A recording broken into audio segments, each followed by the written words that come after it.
来到勾勾公好发，我是怡姐，我是敏华。哎，敏华，会不会觉得最近真的天气变冷了？真的变凉了。我发现我们两个呢都已经换季了，换上了长袖的衣服，因为秋天真的到了。对呀，只是说到换季，我就发现呢，我皮肤会变得很差。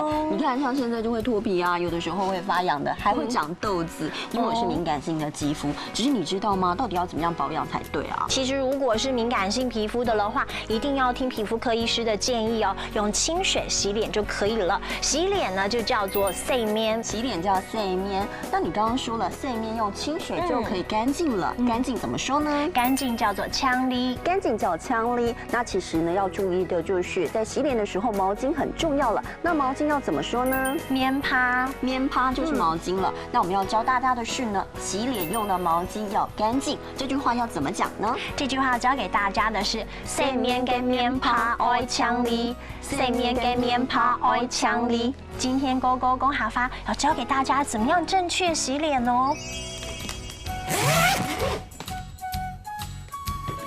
菲菲，你要干嘛？我要去洗面。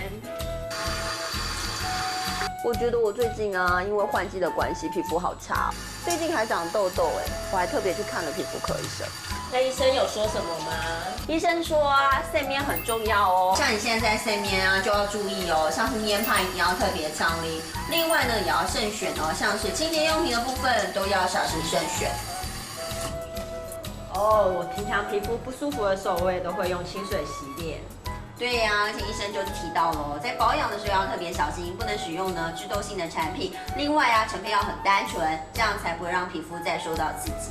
哎，敏华，我刚刚看到你们的说明之后，我才知道原来换季的时候用太复杂的程序去洗脸，反而会刺激皮肤。哎，对呀，而且就像你刚刚提到的，敏感性的肌肤呢，如果不舒服的时候，最好是用清水洗脸就可以了。赶快来帮大家复习今天的客家话吧。洗脸怎么说呢？洗脸叫做洗面，洗脸是洗面。那如果说洗脸要用毛巾来洗，毛巾又要怎么讲呢？棉趴，棉趴就是毛巾了。那如果说毛巾一定要干净，干净要怎么说呢？干净呢就叫做呛哩，呛哩就是干净了。那我们要提醒大家哦，这个洗脸用的毛巾要干净，这句话要怎么讲呢？应该要教给大家的是洗面跟棉趴爱呛哩，洗面跟棉趴爱呛哩。今天呢，在换季的时候呢，勾勾公好发教给大家的是怎么样能够正确的来洗脸哦，大家一定要注意哦。我们下回见，下回见，拜拜。